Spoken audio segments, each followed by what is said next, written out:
चलो पालक 10 रुपए मुठा लागल बा, बैगन लागल बा 20 रुपए किलो, गोभी लागल बा 20 में 1.5 किलो, कटहर लागल बा 40 रुपए किलो, शिमला मिर्चा 40 के, टमाटर 20 के 1.5 किलो, प्याज 20 रुपए किलो 50 के 2.5 किलो, आलू लागल बा 50 के 3.5 किलो, 100 में 7 किलो।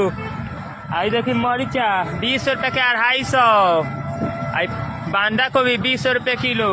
आई लोग चंचौरा बाजार पर लेके जाई लोग।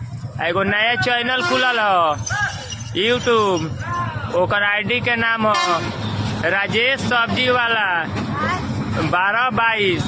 जाई लोग चैनल के सब्सक्राइब करी लोग, हर एक वीडियो रोग लोग के पास जाई, जितना जल्दी करी लोग फटाक से। यूट्यूब पर जाई लोग आ सब्सक्राइब करी लोग, आ लाइक कमेंट शेयर ये सब करी लोग। खाली वीडियो देखला से ना होई, देखबो करी आ मारबो करी लाइक।